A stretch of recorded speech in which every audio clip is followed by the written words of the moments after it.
Esse é o podcast Reinventando a Vida, episódio com o Dr. Lincoln Graça Neto. Vamos conversar? Eu sou Linda Botega Vendrúsculo, psicanalista e psicóloga. Aqui a gente fala das relações humanas, das dores que nos atravessam, da vida como ela é, imperfeita, incompleta e mesmo assim cheia de significados. E este é o podcast Reinventando a Vida. Recebo então o Dr. Lincoln Graça Neto, um amigo, profissional muito experiente, tem uma fama, eu digo que o Lincoln é famoso, né, Lincoln? Eu não sabia disso. Você é famoso. É, médico ser famoso às vezes é perigoso, né? Ah, é? E não sabe de onde vem a Quando fama. você realiza um bom trabalho, né? Tanto eu estou curiosa, gostaria de saber como foi a decisão por cirurgia plástica. Você chegou a cogitar outra especialidade no início? Eu nunca cogitei a cirurgia plástica. Ao contrário, Ao então. contrário, eu Hã. cogitava entre fazer reumatologia, que é um ramo da clínica médica, ou cirurgia. E na cirurgia eu gostava da cirurgia do trauma. Do segundo para o terceiro ano da residência de cirurgia geral, onde a gente começaria a experiência de um ano no trauma, eu comecei a pensar um pouco mais em qualidade de vida, porque o cirurgião do trauma ele vive de plantão.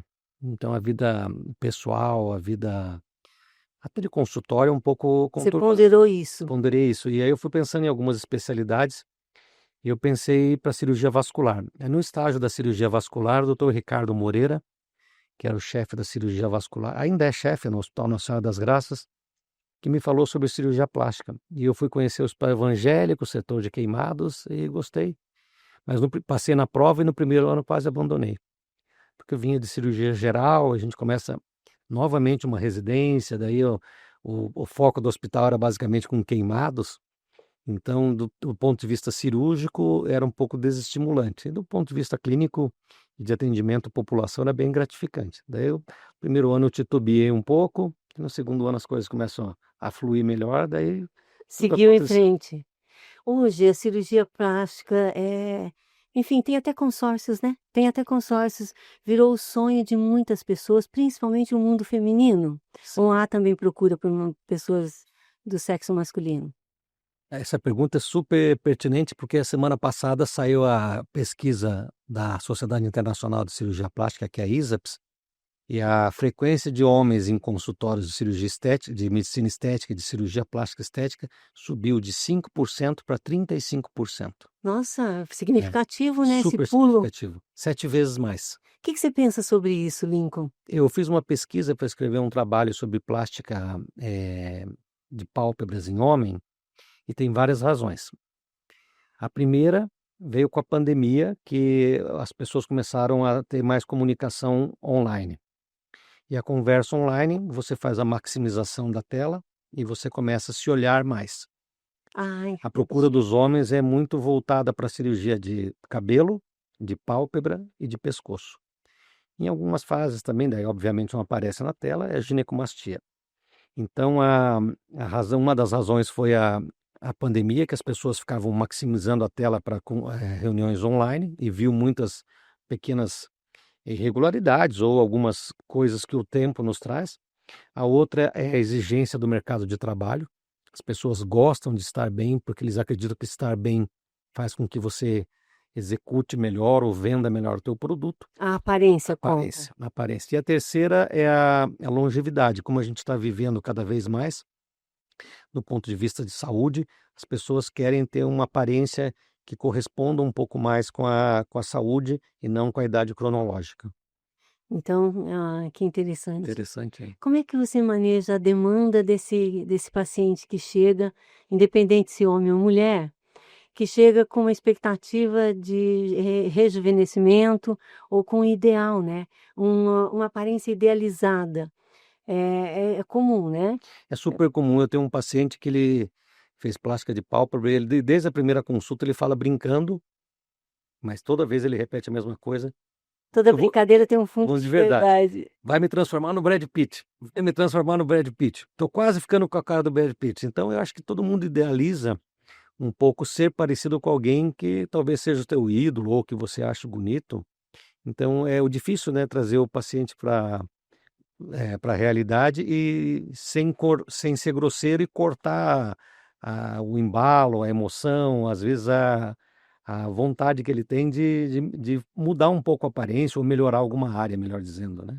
E ele lembra o Brad Pitt, esse aí? Não, ele não lembra, mas Impossível. impossível, fisicamente ele é bem diferente. Aham. Então talvez fosse só mesmo uma brincadeira. É, Que às vezes sim, né, um traço ou outro, existe isso de chegarem lá: "Quero o nariz de fulana, quero, ficar com amassando o rosto com o ciclano", sei lá. sempre Existe existiu isso aí. essa comparação? Sempre existiu. Na década de 80 e 90 as mulheres procuravam muito mamas pequenas, igual a mama da personagem da Gabriela, daquela novela das Sônia 8, da Braga. Sônia Braga, quando ela escalava o telhado de uma casa lá no sul da Bahia, e ela tinha um vestidinho que deixava um pouco à mostra a mama dela, era uma mama bem pequena, um estilo pera.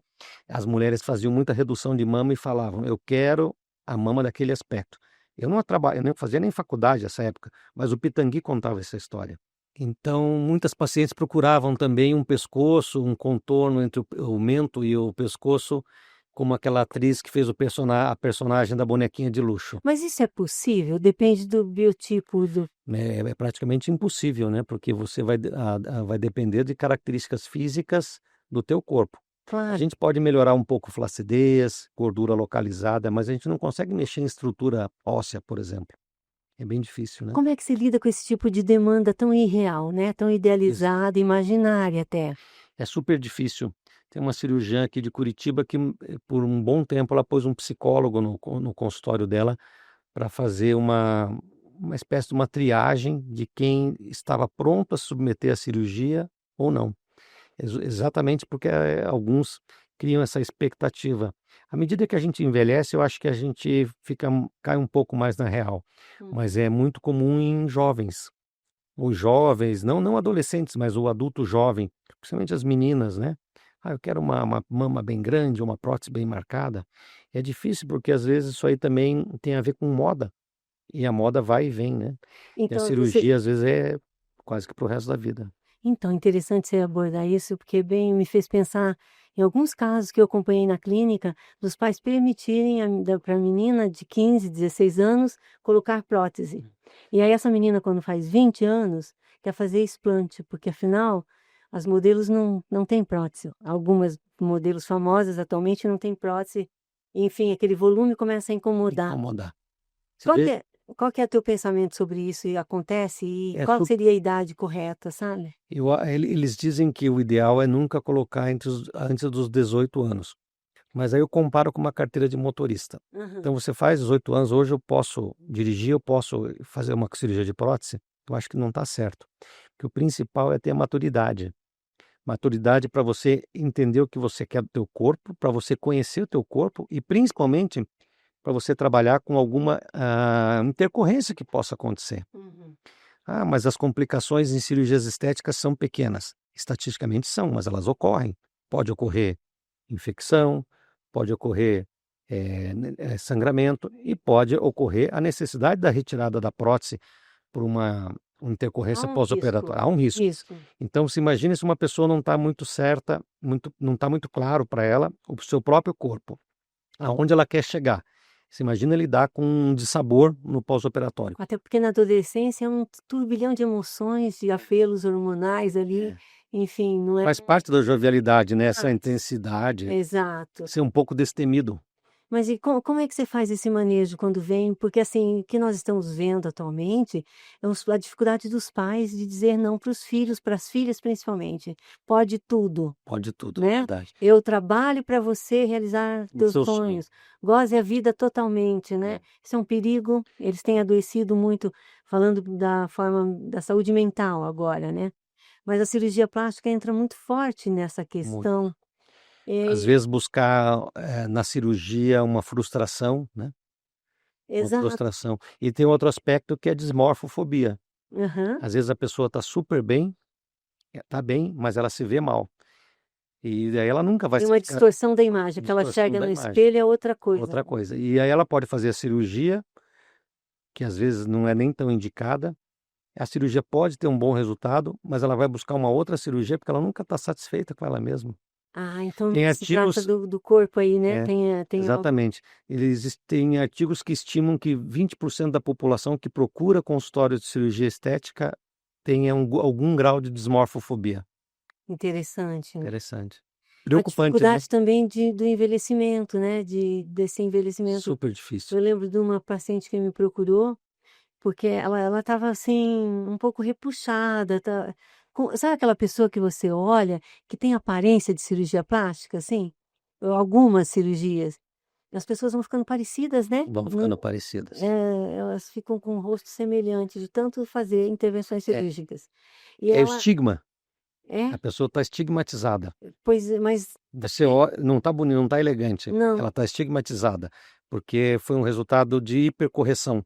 hipercorreção, veja só. E ela vem porque ela vai se tornar avó. A filha está grávida. E ela diz: não vou permitir que me chamem de avó, É. não vou, com uma dificuldade enorme. Ela pôde falar de estudo e tal. E assim, cirurgiões que aceitam, né, aceitam fazer essas intervenções, contínuas, né. Como que você lida com isso, Lincoln? No meu consultório não é muito frequente, Tá. graças a Deus. O que a gente vê são pacientes que esporadicamente, terminado alguma fase do ciclo da vida, eles nos procuram. Eu vejo muito que as meninas, relacionado à mama, por exemplo, que se a mama é muito grande e está trazendo desconforto, às vezes vem indicada já do ginecologista, do psicólogo, não quer se trocar na frente das amigas, não quer fazer Tem atividade, alguns casos que até dor, né, dor nas física. costas, aí elas operam a mama ali por 17, 19 anos, se sentem mais confiantes. Elas vão procurar novamente uma cirurgia depois que tiveram filhos, que às vezes a mama fica um Esse pouco mais seria o o processo normal. normal. E, Pois não. uma terceira fase seria próximo da menopausa, que a mama adquire um padrão gorduroso, ela tende a ficar um pouco mais fina a pele, consequentemente mais flácida, é uma mama mais espalhada, é difícil de achar às vezes um biquíni ou até uma roupa íntima, porque a mama adquire um padrão gorduroso e de base muito larga, com acúmulo de gordura na lateral do tórax. Então, o normal são essas 3 fases. Agora, quando o paciente está procurando constantemente o cirurgião plástico, eu acho que não é um bom sinal, não é um paciente muito preparado para ser submetido a uma cirurgia. Sim, porque pode desencadear uma coisa persecutória, né, uma questão persecutória com o profissional da saúde, sabe. Você já passou por algum caso assim? Da Infelizmente pessoa já. já? A pessoa esperar ter uma expectativa idealizada demais da cirurgia, que aí também tem a ver com a estrutura psíquica, né. Então a pessoa entra quase que num surto mesmo, e aí aquele profissional vira persecutório, né. Vira. Aconteceu com você? Me conta. É uma situação desagradável, porque gera uma ansiedade por parte do paciente Uhum. e acaba refletindo na gente também, porque às vezes a ansiedade é no bom sentido de ficar te procurando para te convencer a realizar a cirurgia, às vezes é uma insatisfação com o resultado não alcançado, né. Porque tem pessoas que buscam uma completude, né, uma perfeição. Não existe completude, nós somos incompletos, imperfeitos e mesmo assim vivemos bem, né, a Eu vida. acho que isso que nos faz feliz, né. Então, essa diferença entre nós, né, de tamanho, de características, não existe outro Lincoln, não existe outra Linda, né, nós somos únicos. E as pessoas querem essa semelhança com o outro e semelhança com um ator, uma atriz, alguém que é idealizado, que ocupa esse lugar ideal, né, que é visto como perfeito, não é perfeito, não existe perfeição. E essa é uma demanda constante no consultório? Não. Não, não é tão constante, mas infelizmente existe. Mas a maioria dos pacientes, graças a Deus, eles já são mais, até porque com 20 anos de cirurgia plástica, você já cria um nicho. Então acho que os pacientes que te procuram já são meio parecidos com você. A gente estava falando disso em outro podcast com a arquiteta Maureen Granzotto, que você conhece, que é tua amiga também. E aí falando de como atrai pessoas semelhantes Semelhantes. na forma de enxergar a vida, o mundo e o manejo com a vida É. mesmo, né. A forma como leva a vida. Exatamente. E é engraçado, e aí você pode me dizer, né, que é da área, que eles dizem que os opostos se atraem. Eu acho que os opostos causam curiosidade, mas para você conviver muito tempo junto, eu acho que não é tão harmonioso. Essa aí a gente entraria nas diferentes formas de amar, né. Eu amo no outro o que me falta, daí estaria a questão do oposto. o outro é extrovertido, eu sou tímida demais, então eu adoro isso, porque Isso. ele fala por mim, Hum. eu amo no outro o amor dele por mim, a forma como me cuida, então são as diferentes formas de amar. Então não tem muito o que a gente avaliar, assim, generalizando, não dá. Hum. Mas você tem razão, é muito mais fácil o convívio, né, É. com alguém que tem semelhanças e com vontades parecidas, igual não existe, né. Não. O que não dá é para fazer um de 2. Quando você faz um de 2, alguém está se anulando totalmente, né. E Exatamente. falando nessa relação, de 2 de amor, me fez pensar agora, Lincoln, como que é a busca maior ainda é por mulheres. Sim. O marido, como que participa disso? Porque eu já atendi casos também que ela queria fazer cirurgia, não ia contar para o marido. Aliás, eu acho que foi sem ele saber, só depois, e isso criou um conflito na relação. É comum isso? É super comum. Eu vejo, assim, que existem 3 ou 4, tipos de comportamento do marido ou da paciente. Algumas pedem para fazem tudo escondido sem o marido saber. Aproveita uma viagem do marido, alguma coisa assim. Algumas pedem até para mudar o orçamento para o marido não saber o real valor de quanto vai custar tudo isso. É um pacto de segredo com o Segredo. profissional. Alguns maridos vão desde a primeira consulta, são a minoria, não passa de 20%. São participativos, apoiam, cuidam no pós-operatório. Tem alguns que viajam porque têm aversão a sangue, a dor, não se sentem muito confortável. O homem lida mal com isso daí, né? O homem lida mal com sangue, com dor. Normalmente o homem tem uma sensibilidade um pouco maior, um pouco menor para a dor. A dor numa mulher é leve, para o homem é uma dor intensa. Ah, e isso na cirurgia masculina também aparece? Sim, são mais queixosos. A gente percebe isso, não é mesmo? É verdadeiro. Até um resfriado derruba. É. O resfriado de uma mulher é uma pneumonia para o homem. Interessante, né? E essa capacidade da mulher de lidar com várias situações ao mesmo tempo. Ela fala ao telefone, ela cozinha e atende a criança. Nós falamos muito disso e é real a diferença. Nós vivemos uma época que tenta resistir à diferença, né? É tudo igual. É todo mundo igual, é todo mundo com direitos, e poucos deveres e obrigações, né? Nesse todo igual, você acha que na cirurgia plástica, na tua atividade, aparece essa coisa assim, da barriga igual, do umbigo, do detalhe do olho, dessa correção para eu ficar enquadrado num padrão de beleza? Ocorre não só com pessoas famosas que antigamente era de revista, né, hoje é no Instagram, alguma coisa assim, Nas redes sociais, redes né? sociais, mas acontece também muito com amigas próximas. "Ah, minha amiga operou em outro lugar com outro médico, ficou melhor que eu, porque a minha A amiga a comparação comparação, olha o umbigo da minha amiga, olha o meu umbigo como ficou". vem com queixas. Já vem com queijo, vem antes já, né, Ah, antes da já vem. cirurgia. É. Tá. Que às vezes a gente pergunta: "Olha, você gostaria que a tua mama fosse mais ou menos como?". Se tiver uma foto que você tenha de algum caso que você acha interessante, às vezes a gente orienta. E isso é importante até para saber onde o paciente quer chegar. E no pós-operatório, às vezes não, muitas vezes elas fazem essa comparação, não só com pessoas famosas, mas com amigas. É muito perigoso, porque essas fotos no Instagram, às vezes tem jogo de luz, o braço estendido, Filtros. filtro. Interessante isso, porque assim, o corpo, né, para a psicanálise não é só o corpo biológico, é o corpo psíquico. E isso tem um imaginário que toma conta nesse campo dessa idealização, dessa busca, dessa perfeição, desse modelo. E às vezes isso está enraizado na infância, sabe? Aquela mãe que te corrigia ali, olha só esse nariz, nossa, esse nariz da tua avó de preferência paterna, porque aí ela implica mais. Você tinha que puxar logo esse nariz, e aí a pessoa vai no cirurgião plástico e diz: "Não, mas tá ótimo. Não, não precisa, você tem septo?" Deixa eu ver, não tem. É, Mas ela não consegue se ver com os olhos que se enxerga no espelho ou com o outro. É a mãe que fala desse nariz, é. que fala dessa barriga, que fala dessa orelha, qualquer parte do corpo. Então, assim, essa questão dessa relação com a sua própria imagem vem da infância. Você percebe isso no teu consultório? Percebo, e percebo bastante. E sabe que tem áreas do corpo que o paciente sofre mais com isso. Quais são elas? A principal é o nariz. O nariz É. está na frente. É, o nariz ele tá ligado, ele sempre foi ligado, a história antiga nos mostra, além de características obviamente familiares, raciais. Então tem o nariz do caucasiano, o nariz do caucasiano do norte da Europa, que é um pouco mais arrebitado. E pensa aí na região da Escandinávia, da Holanda, o nariz do sul da Europa, que é o nariz mediterrâneo, é um nariz mais com uma calosidade, um nariz grande. Então você pensa no nariz do italiano, É, do grego, grego. e às vezes um pouco pro do libanês, né, pro árabe.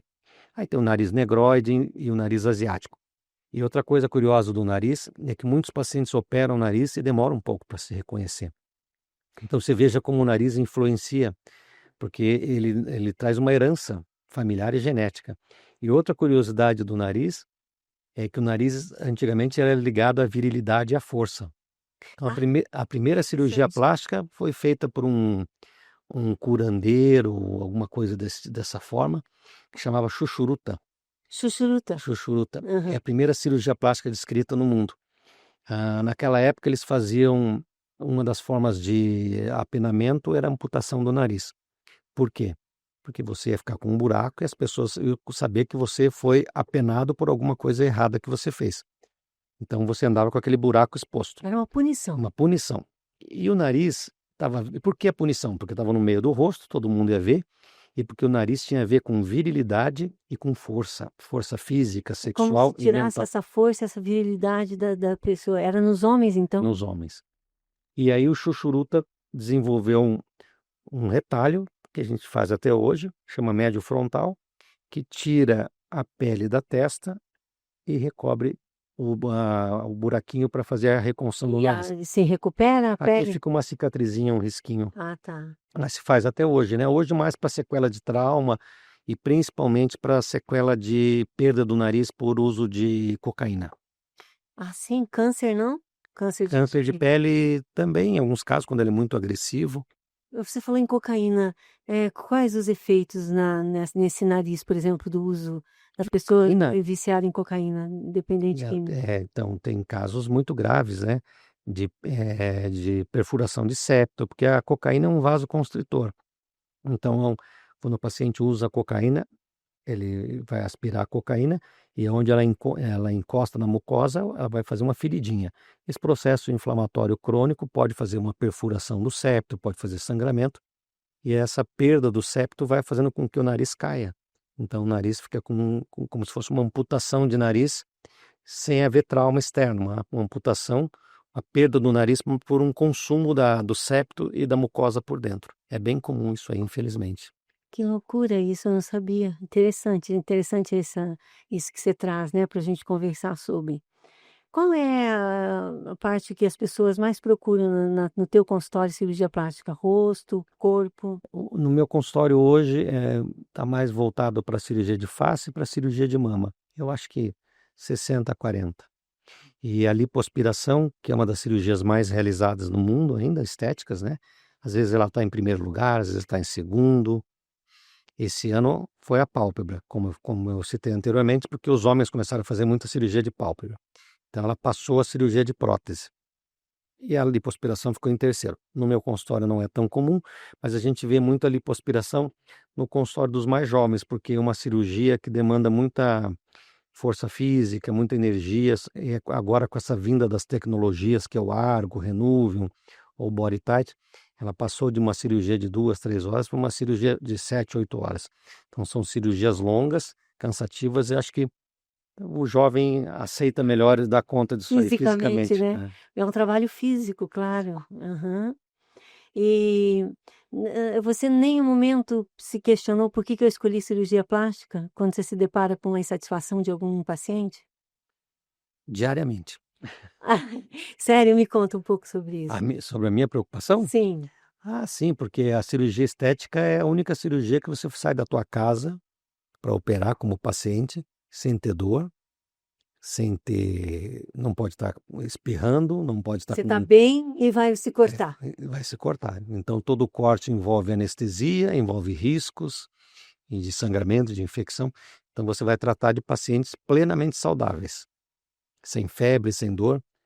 Ele tem ansiedade, obviamente, com a cirurgia e com a perspectiva de melhora da área que vai ser tratada. Então é uma responsabilidade muito grande. Como que você maneja essa expectativa? Porque, assim, é grande. Você conversa sobre esse pós-operatório, você conversa antes. Como que você maneja isso para sair desse campo tão ideal? Porque me dá a impressão que a cirurgia plástica, o paciente pós-cirúrgico ali, ele lida com uma perda narcísica, porque é aquilo que você disse, ele sai bem e volta tendo que se recuperar, né? Pena. Precisando de certo cuidado e volta meio deformado, inchado, com edema. Super. Ele vai procurar ficar mais bonito, mais bonita e volta ao contrário. Então, o melhor é evitar o espelho. O que que você orienta para lidar com isso? O engraçado é que a gente passa por 2, 3, no mínimo 3 consultas antes da cirurgia. O paciente ele é informado com um consentimento que ele tem que assinar, que explica todas as possibilidades de risco, normalmente como ocorre o pós-operatório. O tempo de inchaço, como é que é a primeira semana, como é que é a segunda, até completar 2, 3 meses, 6 meses e assim por diante, de acordo com a cirurgia. Mas acho que é do ser humano, né? Uhum. Acabou a cirurgia, no dia seguinte, no mesmo dia, quando se passa no quarto, eu não sabia que ia doer tanto. E não imaginei que fosse ficar roxa. Então, acho que é do ser humano isso daí. Por mais que você informe, que você oriente, que você relate que isso vai acontecer, sabe que às vezes eu acho que é um mecanismo de defesa, eu não posso ouvir isso, senão eu não faço, Eu acho que é. né? E às vezes não quer nem pensar nisso, né? Exato. Eles estão. Não te- Eu acho que a gente usa como se fosse comprar um produto. Uma comparação grosseira, eu não quero ofender ninguém, mas às vezes eu acho que eles pensam que é como chegar e fazer uma maquiagem para uma festa. Que não vai ter dor, não vai ter inchaço, vai sair bonito. Maquiagem, uhum. Só acentua teus traços, só melhora, não tem recuperação, não precisa. Não tem inchaço. Às vezes, quando uma maquiagem não fica de acordo, a cliente já fica brava, né? Ah, sim, tem aquelas que tomam um banho, lavam o rosto. Eu faço melhor, né? É. Existe sim, é verdade, você tem razão. Lincoln, o que que você diria para um jovem que está tendendo, né, optando pela cirurgia plástica atualmente? Porque tem muitos profissionais nessa área, né? Já foi poucos profissionais, hoje tem um número grande de pessoas. O que que você diria? Eu diria para ter muito cuidado, e nós estamos com um problema sério hoje, que é a invasão não só da especialidade, mas principalmente a invasão do ato médico por profissionais não credenciados.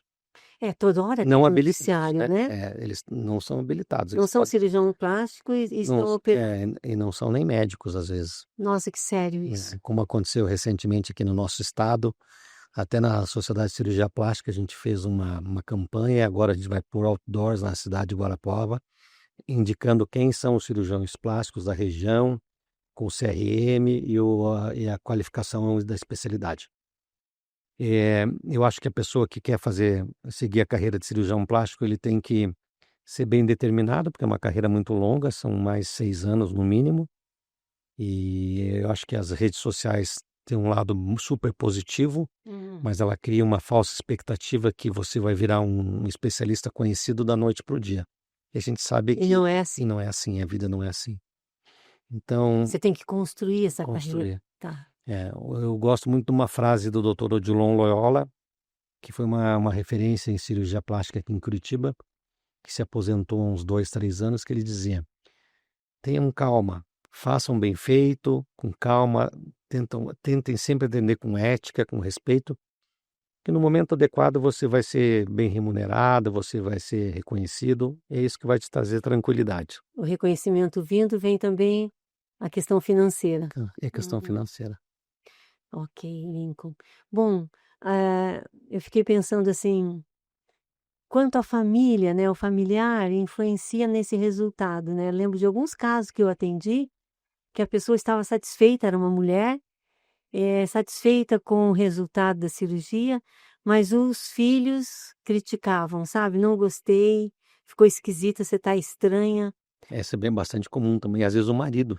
O marido também, já atendi casos que o marido reclamou: "Não é você, parece que não é você, tá esquisito, tá estranho". E depois ela foi percebendo pela fala do marido, que na verdade ela tinha rejuvenescido muito e ele Estava não. com ciúme. É um incômodo, um certo ciúmes e assim: Acontece "Não tá muito, combinando comigo". É comum isso? é super comum e já acontece às vezes antes da cirurgia. Vai se arrumar Sim. para quem? Por que que você quer fazer cirurgia plástica? Você está bem assim? Ah, você está com um amante? Ah, ficam meio paranoicos, assim, com E delírio aí a de paciente traição. às vezes exatamente. E às vezes a paciente está tendo na maioria das vezes está tendo um ótimo pós-operatório, e o marido acho que fica inseguro e começa a fustigar para tentar fazer a pessoa ficar fragilizada. E Acho que a consegue, insegurança é muito cai. comum isso, eu já atendi vários casos, o marido outro que não olhava para a esposa. Quero ver. "Não olho isso, não quero ver Tem isso". uma versão, E demorou 6 meses para se aproximar novamente, sabe, sem relação sexual, sem contato, sem carinho, muito menos, né. Como se tivesse ela se sentia desprezada, eu lembro des desse relato. É desprezado. como se eu estivesse desprezada. E assim, a pessoa acabou indo para um psiquiatra para tomar uma medicação, ou seja, que difícil isso, né, não é só você aconselharia que não é uma decisão singular e individual, que seria familiar essa decisão então, para ter apoio? Eu acho que a decisão deve ser sempre individual, Você né, concorda que tenha que porque é o que tem acontecido, mas né? mas a maioria das pessoas procura um consentimento familiar. Eu já observo isso na consulta, Aham. que eu brinco A que dinâmica da é consulta te dinâmica mostra. não, e às vezes se você tem uma pneumonia ou está com uma dor, você vai no teu médico, eventualmente com o seu esposo, alguma coisa assim. Na maioria das vezes as pacientes levam uma amiga, então acho que ela Acompanhada da amiga, não do quando às marido. vezes o marido não vai, né, na maioria das vezes eles não vão, eu acho que só 20% das vezes que eles vão na primeira consulta, normalmente eles aparecem no final, quando quer conhecer o médico, alguma coisa assim. Mas elas levam a amiga para ter ou um familiar para ter o apoio da família. É interessante isso aí, quase que um consentimento, né. É, e o olhar do outro é tão importante, né, nós não existimos sem o outro, né. Somos feitos de outros, costumo dizer, e vários colegas psicanalistas, somos feitos de outros, então essa coisa de não me importo mais com o que o outro fala ou pensa, é irreal, né. Me importo sim, saber que eu me importo, saber que o outro pode sim me criticar, não me apoiar, faz toda a diferença, né, faz com que você se proteja um pouco mais, né. É, eu acredito que Como sim. como que você maneja essa expectativa da pessoa que vem te procurar sobre essa questão do resultado? Você percebe que há uma idealização ou só depois? Não, já há uma idealização antes, Você percebe dá para isso? perceber.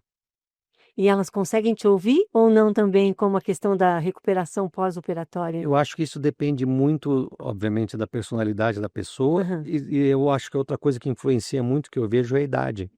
À medida que a gente fica um pouco mais maduro, a gente aceita melhor trabalha melhor essa parte. O jovem, ele é mais impetuoso em relação a isso, né, mais, meio surdo para essas recomendações. Lincoln, assim, até delicada essa questão, mas acho bem importante colocar para você. Como eu atendo já há alguns anos na clínica, né, acho que 27, quase 30 anos que eu atendo, 28 acho. Eh, o que eu já escutei, assim, de pessoas que voltam da anestesia um pouco antes, e o centro cirúrgico está em festa, sabe? Uhum. Trocando receitas, fofocas. Você sabe disso? É comum com o teu centro cirúrgico não é assim? E as pessoas ficam ofendidas, algumas criam, assim, uma dor mesmo, sabe, como se não estivessem sendo respeitadas. Isso procede? Ocorre? Infelizmente, alguns casos ocorrem.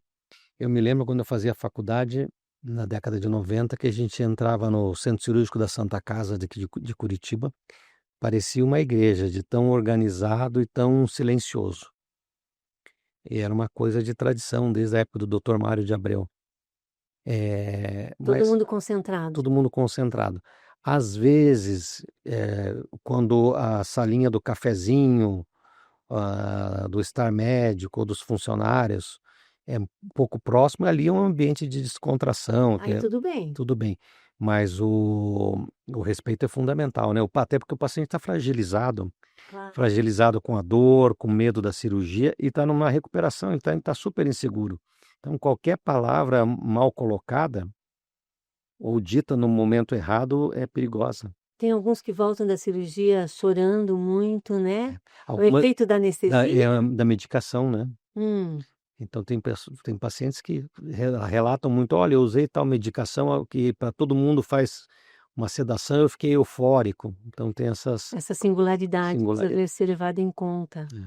Aham.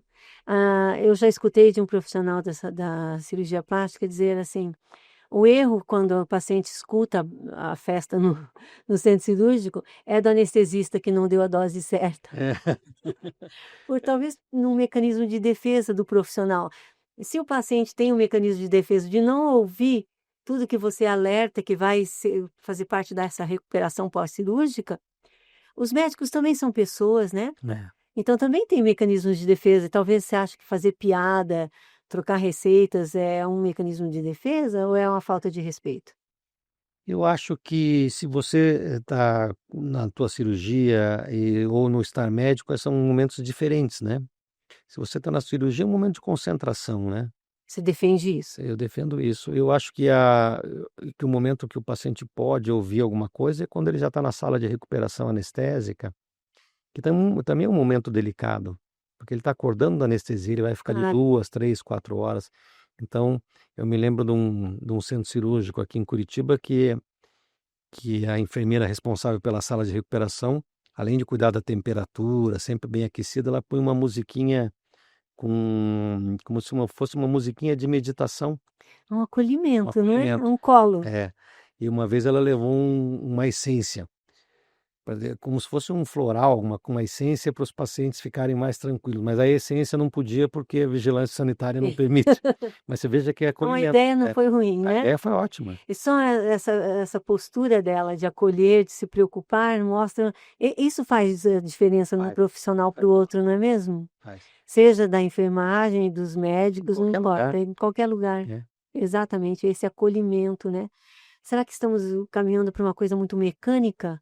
Muito individual, sabe? Eu tenho isso como uma profissão, então pronto, acabou, é esse o resultado, sem mais esse acolhimento, porque o que está acontecendo com o mundo, né? Você para pensar nisso?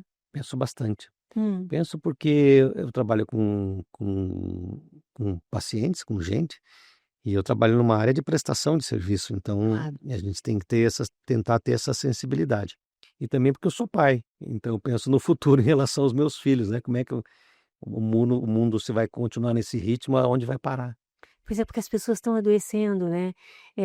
Cada vez mais pessoas na rua, né, você falou da cocaína, quer dizer, usuários de drogas ou pessoas psicóticas que entram em surto, a família não consegue manter ou não dá conta, então alguns não querem, né. Não quer. E acabam indo para a rua, cada vez mais estamos vendo pessoas e muitos tem uma pesquisa que muitos têm família com uma condição razoável, sabe, alguns até boa, mas que se perdem, viram zumbis na rua, né. Uma coisa que eu noto muito pós-pandemia é que todo mundo acha que tem direito a tudo e que merece tudo, Ficaram imediatamente. com pressa. Apressado, e eu acho que uma busca quase que incessante pelo prazer, né. Senão a renúncia, faz parte do humano, né, escolher e levar em conta a parcialidade da satisfação em tudo. Eu falo muito isso, a psicanálise, eu acho que a teoria das pulsões, né, eu acho que ensina muito essa questão da satisfação parcial, da parcialidade na comida, na relação sexual, na relação amorosa, na relação profissional, no resultado de uma cirurgia, né.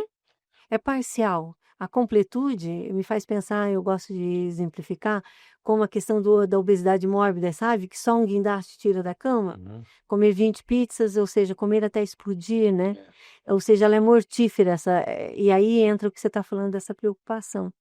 É buscar pela morte então, porque é impossível. É impossível, É sério isso, não? é muito sério. Eu li um livro, eu não sei se eu comentei com você, que é a Geração Dopamina. Ah, sim, você comentou. É, Fala um foi pouquinho o que que te marcou nesse livro. isso que a psicanalista escreve, que todo mundo acha que merece tudo naquela hora, ninguém tem paciência para mais nada. tanto na compra quanto na alimentação.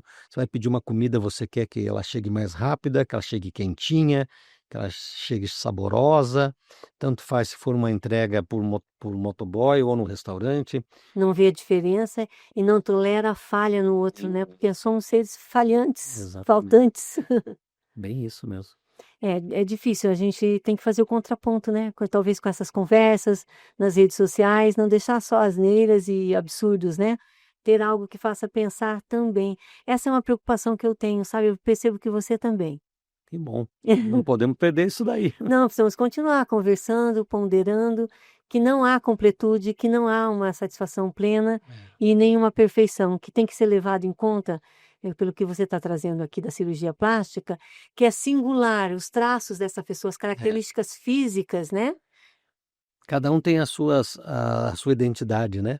Não só a identidade fisiológica, de aparência, mas peculiaridades também, né. Tentando dar conta desse ideal que circula no social, né, isso adoece, não adianta, Não não tem tem como. como. O corpo biológico não é só corpo biológico, repito, né, tem o corpo psíquico junto, se você tenta separar isso, você adoece. Adoece. Mente sã, corpo são. Isso. Quero agradecer muito ao Dr. Lincoln Graça Neto, médico cirurgião plástico, por essa conversa tão rica, tão importante, com ética, né, falando do respeito aí. Falar da cirurgia plástica não é apenas falar da técnica, né, mas também da relação que temos com o corpo, com a imagem e com os olhares que nos atravessam desde a infância, conforme a gente abordou aqui. O corpo fala, ele carrega marcas e também desejos. E a cirurgia, por mais transformadora que ela seja, não apaga a falta que nos constitui. Não tem completude, né? Obrigada por trazer sua experiência aqui, Lincoln. Nos ajuda muito a pensar nesse encontro sobre medicina e psicanálise, né? A subjetividade em foco, não só o corpo biológico, mas o corpo psíquico também. Se algo te tocou hoje, acolha com cuidado, tá? Lembre sempre, só transformamos o que enxergamos em nós, conseguimos enxergar. Até nossa próxima conversa aqui no Reinventando a Vida. Um abraço.